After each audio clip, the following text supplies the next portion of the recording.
नमस्कार। Soft learn के नए एपिसोड में आप सभी का स्वागत है।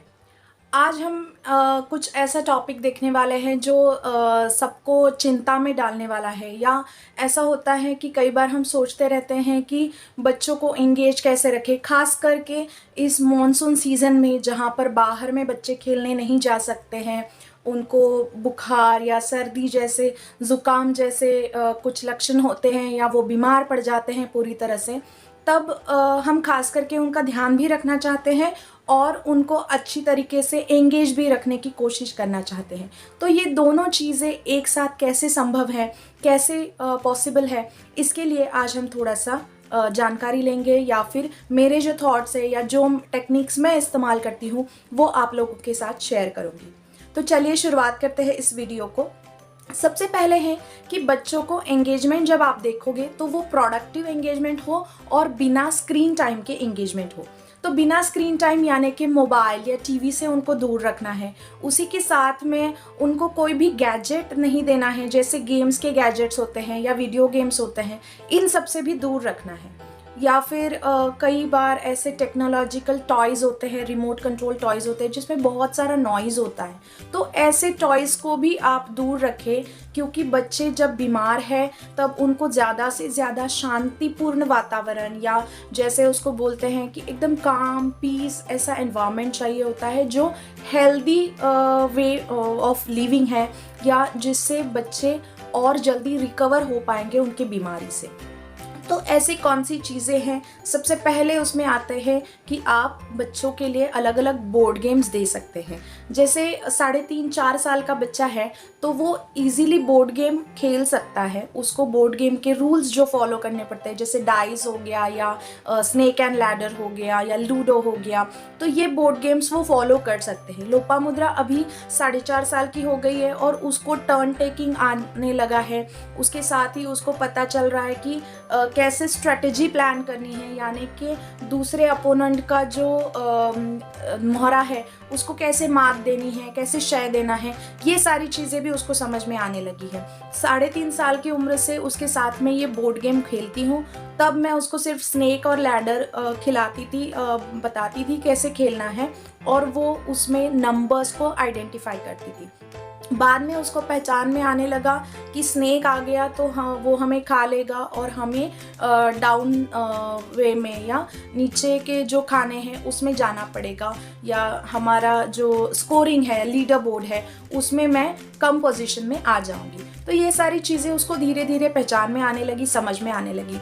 तो बोर्ड गेम खेलते खेलते लगभग आधा पौन घंटा ऐसे ही निकल जाता है। बच्चों को अच्छा लगता है, उनका सिटिंग टॉलरेंस भी बढ़ता है, और जो बीमारी के टाइम पे या मॉनसून के टाइम पे बारिश चलते हुए वो बाहर नहीं जा सकते, खेल नहीं सकते कुछ भी, तो ऐसा उनके दिमाग में भी ये सारी बातें नहीं आती हैं और उनको ऐसा लगता है कि पेरेंट्स हमें ज़्यादा समय दे रहे हैं, हमारे साथ खेल रहे हैं, तो वो एक अच्छी बात है। जैसा कि स्नेक लैडर है वैसा ही लूडो गेम है जो फैमिली टाइम के साथ स्पेंड कर सकते हैं, फैमिली टाइम में आप खेल सकते हो। उसी के साथ कैरम बोर्ड एक अच्छा ऑप्शन है कि बच्चों को कैरम के साथ भी खेलने के लिए आप प्रेरित कर सकते हैं, उनको इंस्पायर कर सकते हैं कि आप कैरम खेलिए। हो सकता है कि पहले वो समझ नहीं पाए कि कैरम के रूल्स क्या होते हैं, क्या नहीं होते हैं, लेकिन उनको अगर वो जो कैरम के भी मतलब डाइस करना आ गया या स्ट्राइकर से यूज़ करना आ गया, स्ट्राइकर से खेलने आ गया, और वो पॉकेट भी कर पाए कुछ कॉइन्स, तो वो ज़्यादा इम्पॉर्टेंट है, ना कि गेम को रूल्स के अकॉर्डिंग खिलाना। तो ये आपने ध्यान में रखना है कि गेम्स एक तरफ है और बच्चों का एंगेजमेंट एक तरफ है। उनको धीरे धीरे रूल समझ में आने लगेंगे और जब वो बड़े होंगे कैरम के एक्सपर्ट भी बन सकते हैं या बोर्ड गेम्स के एक्सपर्ट बन सकते हैं। तो ये उन पर निर्भर करता है, लेकिन उनको स्क्रीन टाइम से ज़्यादा कुछ अलग ऑप्शंस इंट्रोड्यूस कराना और उनका जो बीमारपन है उसको दूर करना, उनके माइंड में थोड़ा सा रिफ्रेशमेंट डालना, उनको एक्टिव रखना, ये सारी चीज़ें आप ज़रूर कर सकते हैं ट्राई। तो बोर्ड गेम्स एक ऑप्शन हो गया, और एक ऑप्शन है जिससे कि आप उनको एंगेज रख सकते हैं, वो है ड्राइंग। ड्राइंग हर किसी एज के बच्चे के लिए बहुत ही क्रिएटिव और बहुत ही रिलैक्सिंग मोड है। उसमें आप उनको स्टेप बाय स्टेप ड्राइंग बता सकते हैं। जैसे एक पेज आप खुद ड्राइंग बुक का आपके साथ रखिए, दूसरा ड्राइंग बुक बच्चे को दे दीजिए और दोनों मिलकर स्टेप बाय स्टेप ड्राइंग्स जो होते हैं, जैसे सर्कल शेप से अलग अलग ड्राइंग बनाए जाते हैं या स्क्वायर शेप से अलग अलग ड्राइंग बनाए जाते हैं, तो आप वो प्रॉपरली मोबाइल में देख के स्टेप बाय स्टेप उनको निकालने के लिए बोलिएगा। तो इससे दो बातें होगी, एक तो उनकी क्रिएटिविटी एनहांस होगी, दूसरा है कि उनको जो शेप्स की है वो जानकारी हो जाएगी, साथ ही साथ ड्राइंग कैसे बनता जाता है इसका जो प्रोसेस है वो उनको ध्यान में आएगा और उनका टाइम जो है बहुत ही एक्टिव और बहुत ही अच्छे तरीके से आपके साथ स्पेंड होगा। तो ड्राइंग ये एक अनदर ऑप्शन है जिसको आप आराम से एग्जीक्यूट कर सकते हैं। घर में तो स्टेशनरी, क्रेयॉन्स, ड्राइंग बुक्स हमेशा ही रहते हैं और बच्चे का पढ़ाई में भी दिल नहीं लगता है, लेकिन उसे जब बीमारी से थोड़ा हटाना है, जब दवाई ली है, थोड़ा सा कफ सिरप या ये जो दवाई होती है उसमें थोड़ा सा नौशिया भी आता है बाद में बच्चों को, तो उस दरमियान भी वो एक्टिव माइंड उनका रहना चाहिए। इसके लिए आप ये सारी चीज़ें करवा सकते हैं। और एक ऑप्शन है वो बहुत इजी है, जब बच्चा बहुत बुखार से तड़प रहा है या कुछ हो रहा है, उसको नींद भी नहीं लग रही है, बहुत अनईजी है, उस वे में आप ये कर सकते हैं कि उसको थोड़ा सा कोजी एटमॉस्फेयर दे दीजिए, लाइट थोड़ा सा डिम कर दीजिए और बच्चे को स्टोरी टाइम दे दीजिए। स्टोरीज़ आप पढ़कर बताइए स्टोरीज़, वो भी एक अच्छा ऑप्शन है कि बच्चा पिक्चर देखेगा, पिक्चर में क्या क्या है, पिक्चर स्क्रीनिंग दे दीजिए बच्चे को। अगर वो स्टोरी सुनने के इसमें नहीं है तो उसको सिर्फ पूछिए कि पिक्चर में आपको कौन कौन से एनिमल्स दिख रहे हैं, कितने ट्रीज़ है, ट्रीज़ पर फ्रूट्स कितने हैं। इस प्रकार से थोड़े से सवाल पूछते हुए उनको एनकरेज कीजिए कि वो थोड़ा सा अपने आप को काम महसूस कराए, शांत महसूस कराए और फिर उनको धीरे धीरे आप स्टोरी भी बता सकते हैं। स्टोरी के बाद है राइम सेशन। आप बच्चों के साथ राइम सेशन कंडक्ट कर सकते हैं। अलग अलग राइम्स हैं जिसका भी मैं एक सेशन लेकर आऊँगी कि राइम सेशंस आखिर कंडक्ट कैसे कराएं या कौन कौन से राइम्स आप बच्चों से गवा सकते हैं। तो राइम सेशन में ये है कि आपको थोड़ा सा एनैक्ट भी करना पड़ेगा। जो राइम है उस राइम को आप जितना एनैक्ट करोगे उतना बच्चा इंगेज रहेगा और उसे ऐसे लगेगा कि हम स्कूलिंग है या टीचर को मिस नहीं करेगा और साथ ही साथ वो अच्छे से राइम को एंजॉय भी कर पाएंगे।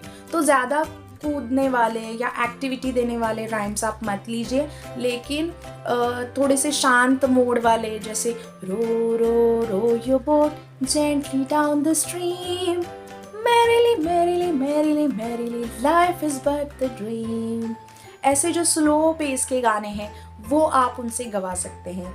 या है कि चब्बी चिक्स डिम्पल चिन, इस प्रकार से जो एक्शन वाले गाने हैं वो आप उनसे करवा सकते हैं, जिससे कि बच्चे को बोर भी नहीं होगा और उसे एक्टिव भी लगेगा और उसका टाइम बहुत अच्छे से स्पेंड हो जाएगा। खास करके आपको ध्यान रखना है कि ये जो एक्टिव टाइम है जो आप बच्चे को देना चाहते हो वो आप उसके सोने के समय पर या अर्ली इन द मॉर्निंग जब बच्चा उठ रहा है और फ्रेशन अप हो रहा है उसके बाद तुरंत आप दे दीजिए। जैसे बच्चे का खाना वगैरह हो गया, अभी रात को उसको सोना ही है, उस टाइम पे बच्चा ज़्यादा अनईजी महसूस करता है क्योंकि उसको कुछ करने के लिए एक्टिविटीज़ नहीं है। उस टाइम पे आप राइम टाइम या स्टोरी टाइम रखिए और दिन भर जो है बच्चा जब उसका नहाना वगैरह हो गया, सुबह का प्रेयर टाइम हो गया, उसके बाद बच्चा खालीपन महसूस करता है, उसे कुछ करने के लिए रहता नहीं है दिन भर में। तब जब दोपहर का लंच टाइम आने तक आप बच्चे को ऐसे प्ले मोड में या ड्राइंग सेशंस के लिए एंगेज रख सकते हैं। और एक चीज़ है जो आप बच्चों के साथ मॉनसून सीज़न में खास करके कर सकते हैं, वो है कि उनको थोड़ा सा इंडिपेंडेंट बनाना। अगर बच्चा बीमार नहीं है और बाहर खेलने भी नहीं जा सकता तो बच्चे के पास बहुत सारी एनर्जी है इन्वेस्ट करने के लिए, लेकिन वो कौन सी एक्टिविटी में इन्वेस्ट करें। तो इसके लिए बच्चे को आप कुछ टास्क दे सकते हैं, जैसे उनके टॉयज़ है, बुक्स है या बड़े खिलौने हैं, उनको ठीक तरीके से रखना, साथ ही साथ कुछ टॉयज़ को लुकवार्म वाटर में धो देना उनको सुखाना, इस प्रकार से आप थोड़ी सी वाटरी एक्टिविटीज़ भी उनको दे सकते हैं। साथ ही साथ आप उनको ऑर्गेनाइज्ड करना, उनकी जगह ऑर्गेनाइज करना या ऑर्गेनाइज तरीके में रहना, ये भी सिखा सकते हैं। उसी के साथ जो कपड़े हैं उनके, उन कपड़ों को ठीक तरीके से सॉर्ट करके रखना, जो कपड़े आप मानसून में नहीं इस्तेमाल करोगे उनको अलग से रखना, जो वार्म कपड़े हैं, थोड़े से वुलन कपड़े हैं, वो भी मानसून में हमें लगते हैं। ठंड का मौसम होता है तो उनको गर्माहट के लिए ये सारी चीज़ें लगती हैं, तो उनको ठीक तरीके से रखना, ये सारी बातें भी आप बच्चों को सिखा सकते हैं, उनसे आप ये सारी बातें करा सकते हो। तो ये थी कुछ टिप्स और ट्रिक्स या जो टास्क्स मैं खास करके लोपामुद्रा से कराती हूँ या करने की, उसको बताने की कोशिश करती हूँ जब वो बीमार होती है या जब रेनी सीज़न में बाहर बारिश हो रही है, तब वो बाहर नहीं जा सकती, बाहर नहीं खेल सकती। उस टाइम पे घर में ही उनको एंगेज रखने के अलग अलग तरीके मैं ये इस्तेमाल करती हूँ। आप मुझे कमेंट करके ज़रूर बताइए कि आप कौन कौन से तरीके अपनाते हैं जिससे कि बच्चे एक्टिव रहे दिन भर, और मॉनसून में जब वो घर में ही एंगेजमेंट को एंजॉय कर सके। इस प्रकार से आप क्या क्या सॉल्यूशन करते हो या आप क्या ट्रिक्स आजमाते हो, ये मुझे कमेंट सेक्शन में और ईमेल के थ्रू ज़रूर बताइए। मिलते हैं अगले वीडियो में, तब तक बने रहिए मेरे साथ सॉफ्ट लर्न किड्स के इस जर्नी में। नमस्कार।